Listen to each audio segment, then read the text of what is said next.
Dear students, a very warm welcome to all of you in my today's lecture of strategic management.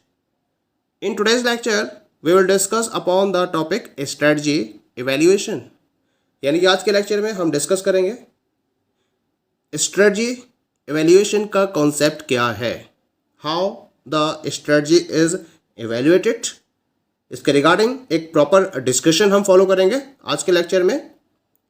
Strategy evaluation is that phase of the strategic management process in which manager tries to assure that the strategic choice is properly implemented and is meeting the objectives of the enterprise. When one talks of evaluation, one cannot forget control aspect.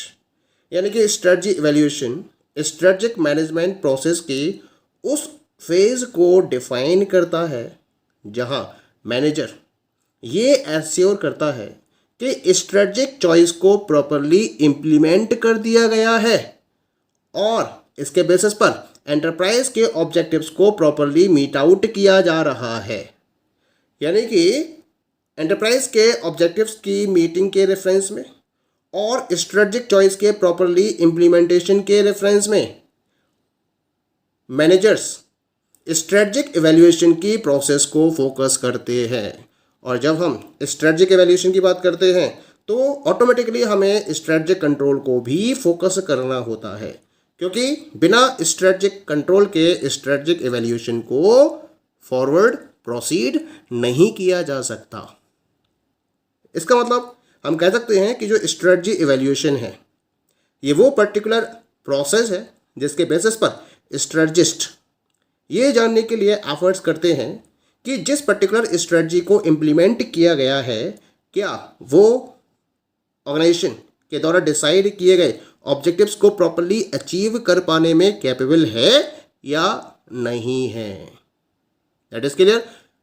Now we will discuss some of the definitions given by different strategist in regard of strategy evaluation. The very first definition is according to Professor William F Glueck. क्या कहना है William F Glueck का? Evaluation of strategy is that phase of strategic management process in which the top managers determine whether their strategic choice as implemented is meeting the objectives of the enterprise. यानी कि William Glueck के according evaluation of strategy strategic management process की उस phase को define करता है जहां organisation के जो टॉप मैनेजर्स हैं वो ये डिटरमाइन करते हैं कि जो स्ट्रेटजिक चॉइस इम्प्लीमेंट की गई थी क्या वो प्रॉपरली एंटरप्राइज के ऑब्जेक्टिव्स को मीट आउट कर रही है। तो स्ट्रेटजिक चॉइस को यहाँ प्रॉपरली इम्प्लीमेंट किया जाता है in reference of meeting the objectives of the enterprise. तो हम इस प्रोसेस को स्ट्रेटजिक एवेल्यूएशन का नाम देते हैं। It means strategic evaluation and control stands for the process of determining the effectiveness of a given strategy in attaining the organizational objectives and taking corrective actions if need there be। यानी कि strategic evaluation and control वो particular process होती है जो किसी भी particular strategy की organisation objectives को अटेन करने के रेफरेंस में उसकी इफेक्टिवनेस को डिटरमाइन करता है। और अगर कोई भी डेविएशंस उसको दिखाई देते हैं इसके रिगार्डिंग तो उसको ध्यान में रखते हुए करेक्टिव एक्शंस को भी फॉलो किया जाता है। तो हम इस कंप्लीट प्रोसेस को स्ट्रेटजिक इवैल्यूएशन एंड कंट्रोल का नाम देते हैं। It means strategy evaluation and control deals with ensuring as to whether a particular strategy contributes to the organizational objectives or not। यानी कि कुल मिला के जो strategic evaluation and control है वो ये एंश्योर करता है कि जिस पर्टिकुलर स्ट्रेटजी को फाइनलाइज किया गया था, इम्प्लीमेंट किया गया था, क्या वो ऑर्गेनाइजेशन के ऑब्जेक्टिव में अपना प्रॉपर कंट्रीब्यूशन दे रही है या नहीं दे रही है। यानी कि उस दी हुई स्ट्रेटजी के बेसिस पर क्या ऑर्गेनाइजेशनल ऑब्जेक्टिव्स को अटेन किया जा रहा है या नहीं किया जा रहा है। इसको एंश्योर करने के लिए ही हम स्ट्रेटजिक एवेल्यूएशन एंड कंट्रोल को डील करते हैं। यानी कि स्ट्रेटजी इवैल्यूएशन के रेफरेंस में जो ऑर्गेनाइजेशन में टॉप लेवल मैनेजर्स हैं वो स्ट्रेटजी इम्प्लीमेंटेशन के रिलेशन में ऑर्गेनाइजेशन की परफॉर्मेंस की प्रोग्रेस को प्रॉपरली रिव्यू करते हैं। ये फाइंड आउट करते हैं कि भाई जो चूज इन स्ट्रेटजी के अकॉर्डिंग परफॉर्मेंस डिसाइड की गई थी, एक्चुअल परफॉर्मेंस उससे कितनी ज़्यादा डेविएटेड है, और अगर उन्हें कोई डेविएशन दिखाई देता है तो स्ट्रेटजी को वर्केबल बनाने के लिए उसमें एप्रोप्रिएट करेक्टिव एक्शंस फॉलो किए जाते हैं। तब हम इस कंप्लीट प्रोसेस को स्ट्रेटजिक इवैल्यूएशन की कैटेगरी में रखते हैं। Definition is clear, concept is clear.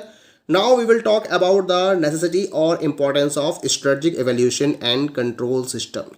यानी किसी भी ऑर्गेनाइजेशन को स्ट्रेटजिक इवैल्यूएशन और कंट्रोल सिस्टम को प्रॉपरली इंप्लीमेंट करने की रिक्वायरमेंट क्यों होती है, why strategic evaluation is important. इसके रेफरेंस में हम कुछ पर्टिकुलर पॉइंट्स डिस्कस करेंगे जो इसकी इंपॉर्टेंस को प्रॉपरली डिफाइन करेंगे। The very first heading is obtaining data for corrective actions, because each and every organization is working in the dynamic environment, and this dynamic environment compel organizations to carefully evaluate their strategic actions. The key internal and external factors change quickly and dramatically. These changes affect strategy implementation. Regular evaluation of strategy while being implemented provides relevant data for taking corrective actions. यानी कि जब हम dynamic environment की बात करते हैं जहां organisation operate कर रही है, तो इस पर्टिकुलर डायनेमिक एनवायरनमेंट में स्ट्रेटजिक एक्शंस को बहुत केयरफुल वे में इवैल्यूएट करने की हमेशा रिक्वायरमेंट होती है ऑर्गेनाइजेशन के लिए, क्योंकि जो की इंटरनल और एक्सटर्नल फैक्टर्स हैं वो इस डायनेमिक एनवायरनमेंट में बहुत तेज़ी से और ड्रामेटिकल वे में चेंज होते ही रहते हैं, और इनके चेंज होने की वजह से स्ट्रेटजी इम्प्लीमेंटेशन पर भी इसका बहुत बड़ा फर्क पड़ता है। लेकिन अगर आप स्ट्रेटजी को प्रॉपरली इवैल्यूएट कर रहे हो इम्प्लीमेंटेशन के साथ साथ, तो फिर आपके पास एक रेलिवेंट डेटा हमेशा अवेलेबल रहेगा, और इसके बेसिस पर आप करेक्टिव एक्शंस को फॉलो करते रहोगे और स्ट्रेटजी को प्रॉपरली इम्प्लीमेंटेशन की तरफ लेकर या ले जाकर ऑर्गेनाइजेशन के ऑब्जेक्टिव्स को प्रॉपरली अचीव भी कर पाओगे। इसी वजह से हमें स्ट्रेटजी को प्रॉपरली इवैल्यूएट करना होता है। Second one is the keeping track of progress. Regular evaluation of strategic actions during the implementation of competitive strategies facilitate tracking of progress. क्या प्रोग्रेस चल रही है ऑर्गेनाइजेशन के एक्चुअल परफॉर्मेंस के रिगार्डिंग या इसके कंसिडरेशन में प्रॉपर इंफॉर्मेशन अवेलेबल होती है on the basis of the evaluation. क्योंकि जब आप स्ट्रेटजिक एक्शंस को रेगुलरली इवैल्यूएट करते हो इम्प्लीमेंटेशन के टाइम पर, तो क्या होता है कि जो प्रोग्रेस है उसको प्रॉपरली ट्रैक किया जा सकता है in reference of the competitive strategy. Evaluation के बेसिस पर जो इंफॉर्मेशन कलेक्ट होती है मैनेजर्स के पास, इसके हेल्प से स्ट्रेटजी के इम्प्लीमेंटेशन के रेस्पेक्ट में ये एक्चुअल सिचुएशन को प्रॉपरली एनालाइज कर सकते हैं, और फिर वो इंस्टेंट एक्शंस को भी फॉलो कर सकते हैं अगर इन्हें दिखाई देता है कि प्रोग्रेस स्लो है।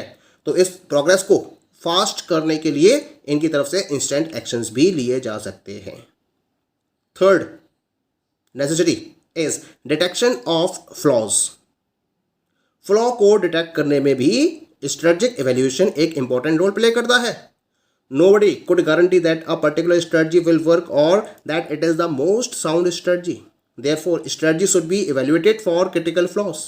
तो कोई भी गारंटी नहीं ले सकता कि अगर कोई पर्टिकुलर स्ट्रेटजी इंप्लीमेंट की गई है तो ये प्रॉपरली वर्कआउट करेगी या ये सबसे ज़्यादा साउंड स्ट्रेटजी है जिसके बेसिस पर प्रॉपर रिजल्ट्स अचीव हो ही जाएंगे। इस बात की कोई भी गारंटी नहीं ले सकता है। इसी वजह से स्ट्रेटजी को इवेल्युएट करना जरूरी है जिससे कि क्रिटिकल फ्लॉज को डिफाइन किया जा सके। इसी वजह से जो स्ट्रेटजी मैनेजर्स हैं उन्हें रिजल्ट्स को प्रॉपरली रिव्यू करना चाहिए, जो फ्यूचर पॉसिबिलिटीज़ हैं उनको भी रिव्यू करना चाहिए, ये डिटरमाइन करना चाहिए कि स्ट्रेटजी प्रॉपरली वर्क कर रही है या नहीं कर रही है, और अगर कोई फ्लॉ, कोई भी मिस्टेक डिटेक्ट की जाती है स्ट्रेटजी के इम्प्लीमेंटेशन के टाइम पर, तो फिर इसके रिगार्डिंग करेक्टिव एक्शंस को फॉलो किया जाना चाहिए जिससे कि स्ट्रेटजी प्रॉपरली वर्केबल कंडीशन में लाई जा सके। That is clear. Next one is the making managers proactive. Evaluation system को जब किसी भी पर्टिकुलर ऑर्गेनाइजेशन में इंस्टॉल किया जाता है तो इसका एक इम्पैक्ट मैनेजर्स पर भी पड़ता है। मैनेजर्स को एक सिस्टमेटिक ट्रैप में रखा जाता है with the help of this evaluation system, और उसकी वजह से ऑर्गेनाइजेशन एनवायरनमेंट में जो चेंजेस हो रहे हैं उनके इम्पैक्ट को इनके द्वारा कभी भी नेग्लेक्ट नहीं किया जाता है। ये हमेशा सजग रहते हैं ये पता करने में कि एनवायरमेंटल फैक्टर्स में किस तरीके से चेंज हो रहा है, इसके बारे में ये प्रॉपर इंफॉर्मेशन को कलेक्ट करते रहते हैं, क्योंकि एक प्रॉपर इवैल्यूएशन सिस्टम जो प्रॉपरली इंस्टॉल किया गया है उसकी वजह से, क्योंकि ये इन्हें रिमाइंड कराता है जो भी इनके प्रेजेंट अचीवमेंट है उनके रिगार्डिंग इन्हें किसी भी तरीके की गलतफहमी नहीं होनी चाहिए, कोई भी कॉम्प्लेसेंट इनके माइंड में नहीं होना चाहिए, क्योंकि आज की डेट में जो सक्सेस मिली है हो सकता है कल की डेट में वो सक्सेस ना हो, और अगर ये सक्सेसफुल रहना चाहते हैं तो इसके लिए इन्हें प्रॉपरली स्ट्रेटजी को इवैल्यूएट करते हुए इसे एक राइट डायरेक्शन में रखना ही रखना है। और इसका मतलब जो मैनेजर्स हैं वो प्रोएक्टिव हो जाते हैं, यानी कि अगर कोई चेंजेस होने को होते हैं तो इसको ये पहले से ही डिटरमाइन कर लेते हैं और इसके अकॉर्डिंग ये अपने स्ट्रेटजी इंप्लीमेंटेशन में भी चेंज करते हैं इस तरीके से जिससे कि ऑर्गेनाइजेशन के ऑब्जेक्टिव्स को प्रॉपरली अचीव किया जा सके। तो इस तरीके से जो स्ट्रेटजी इवैल्यूएशन है ये मैनेजर्स को प्रोएक्टिव करने का भी काम करती है। The last one is the developing a sense of commitment. जब किसी भी ऑर्गेनाइजेशन में जितने भी मैनेजर्स हैं, जितने भी एम्प्लॉयज़ हैं, वो स्ट्रेटजी इवैल्यूएशन की प्रोसेस में इन्वॉल्व हैं एक कंटिन्यूइंग बेसिस पर, तो फिर इससे क्या फ़ायदा होता है? कंपनी अगर अपने ऑब्जेक्टिव्स को अचीव करना चाहती है तो इसके रिगार्डिंग ये सभी कंप्लीटली कमिटेड हो जाते हैं, क्योंकि इवैल्यूएशन के बेसिस पर इनके पास प्रॉपर इंफॉर्मेशन अवेलेबल होती है और इन्हें पता होता है कि स्ट्रेटजी को अगर प्रॉपरली राइट डायरेक्शन में लेकर जाना है तो किस तरीके से चेंजेस के अकॉर्डिंग उन्हें स्ट्रेटजी में चेंजेस करने हैं, अपनी वर्किंग में चेंजेस करने हैं। इसी वजह से इनका कमिटमेंट और ज़्यादा बढ़ जाता है। एडजस्टमेंट्स और modifications may be needed in the vision और मिशन और ऑब्जेक्टिव्स, स्ट्रेटजीज और in the approaches to execution of the strategies, क्योंकि जब इनके पास या ये स्ट्रेटजी इवैल्यूएशन की प्रोसेस में इन्वॉल्व होते हैं तो इन्हें पता होता है कि ऑर्गेनाइजेशन के विजन, मिशन या ऑब्जेक्टिव या स्ट्रेटजीज या स्ट्रेटजी के एग्जीक्यूशन में जिन अप्रोचेस को फॉलो किया जा रहा है अगर उनमें भी किसी भी टाइप का एडजस्टमेंट या मॉडिफिकेशन करना है तो किस तरीके से किया जाना चाहिए, और वो ये एक पर्टिकुलर करेक्टिव एक्शंस लेते हुए अपनी वर्किंग को प्रॉपर रखते हैं। तो एक तरीके से एक सेंस ऑफ कमिटमेंट डेवलप होता है among all the managers and employees within the organization, क्योंकि अगर करेक्टिव एक्शंस और एडजस्टमेंट्स को प्रॉपरली इनिशिएट नहीं किया जाता है वो भी टाइम पर, तो फिर ऑर्गेनाइजेशन के लिए ये एक डिस्ट्रक्टिव कॉन्सिक्वेंस को इनवाइट करती है।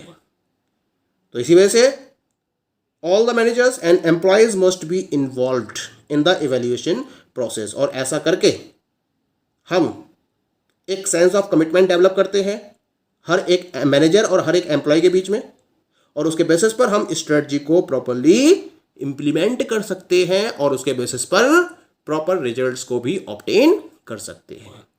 Okay, so these all are the different necessities और इंपॉर्टेंस ऑफ स्ट्रेटजी इवैल्यूएशन।